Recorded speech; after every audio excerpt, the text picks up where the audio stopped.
Benjamin Fulford, November 28, 2011. Sometimes truth is stranger than fiction, and that certainly fits the situation now seen at the highest levels of power in Western civilization.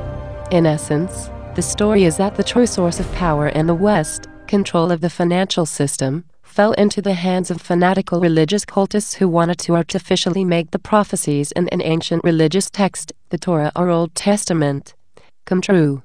This fraud-based enterprise is now falling apart. The result is unprecedented chaos at the highest levels of power in the sect-controlled governments of the United States, England, France, Italy, Germany, and their slave states. One of the immediate triggers is a lawsuit that was filed in New York on November 23, claiming the assets of the global financial system belong to the people of the planet and not a powerful religious cult that uses the United Nations as a facet. The immediate story behind this lawsuit is the hidden history of the 20th and early 21st centuries. It goes back to 1930s, when the world's gold was confiscated from private citizens and placed into centralized storage areas by the families that controlled the Western financial system. Since neither most Jews nor many Asian wealthy families wished to hand over their gold, the cult staged World War II in order to confiscate it. At the Bretton Woods Conference in 1944, control of the post-war financial system was given to England, France, and the United States for a 50-year period in exchange for promises to develop the planet. These promises were broken when a subtle cultist coup d'etat began with the assassination of President Roosevelt. Instead of global development, the religious cultists started the Cold War. Their aim was to stage an end-times war between Gog and Magog that would result in the death of 90% of humanity and leave the remaining 10% of humanity as slaves of the cultists. A group of 77 nations, known as the Non-Aligned Group, disagreed with these plans and signed an international agreement known as the Hilton Green Memorial that placed their gold and assets, equivalent to 85% of the world's known supply, under the signatory power of President Sukarno of Indonesia. When President Kennedy realized he was nearly fooled by the cultists into starting a nuclear holocaust with the Soviet Union, he agreed to work with the non-aligned nations on a Marshall Plan to develop Asia and Africa. Sukarno signed over some gold to the U.S. government, and Kennedy began issuing dollars controlled by the U.S. government and not the sect-controlled Federal Reserve Board. Kennedy was subsequently assassinated and Sukarno was driven from power. At this point, the cultists forged the rights to create money based on the non-aligned assets using arcane financial instruments devised by Henry Kissinger, financial advisor to the Pope.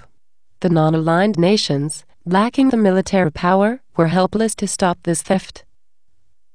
The cultists created a false organization known as the OIC, headed by a Cambodian by the name of Kax Van Dam, to claim legitimate ownership of the assets that back the global financial system.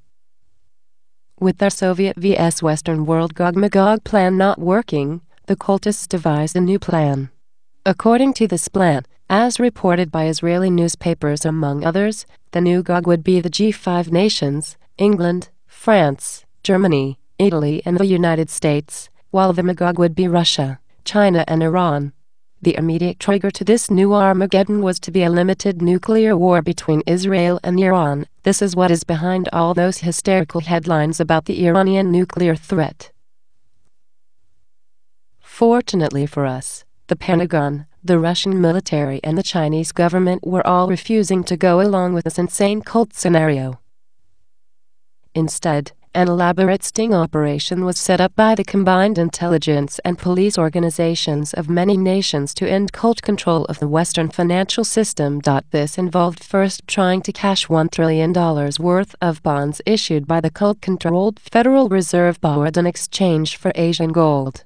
One of the cult's main organizations, the P2 Freemason Lodge, members of the P2 Lodge told this writer they controlled both the Mafia and the Vatican, offered to cash these bonds. Instead, they absconded with the bonds and tried to cash them. The investigative trail, illustrated in detail in the legal complaint. http://www.rumormillnews.com/pdf/11%20sieve%2080/500%20complaint.pdf led, among others, to the fraudulent OIG and the United Nations as well as UN Chief Ban Ki-moon. Opening bracket. This PDF document is also available at this alternate location. Closing bracket. Moon, by the way, is associated with the Unification Church, a cult that has been linked to drug smuggling, arms dealing and professional assassins. We have the testimony of a Mooney killer. The Unification Church has a large ranch next to the Bush Ranch in Paraguay. The cultists were planning to flee either to underground bases or the Southern Hemisphere when their fake Armageddon started. Moon has been recently trying to use fraudulent financial documents to take control of global collateral accounts. He wants to use this money to take over African nation-states and resources. Moon, of course, is a lackey of high-level cultists like the Rockefellers, the Rothschilds, Henry Kissinger, the Warburgs, the Morgans, the Rothschilds and the Bush/Clinton crime syndicate. They exercise their power through unelected, non-representative organizations like the Committee of 300, the Bilderbergers, the Council on Foreign Relations, the United Nations, the IMF and the World Bank. The very fountain of their power in the post-war era was fraud perpetrated on the people of the planet. This lawsuit gets at the very heart of that fraud by uncovering the fact there is no valid international treaty that justifies their control of the global collateral accounts-backed assets of the people of the planet. Their control was enforced by murder, bribery and lies, not mutual consent. As the cult control grid in the G5 countries falls apart over the coming weeks and months, humanity will be presented with mind-boggling information about their hidden history. New ways of running the planet will be openly debated. In the West, it will mean that people will choose their own destinies instead of being brainwashed by cultists into irrational, non-scientific for-profit cult schemes like the War on Terror.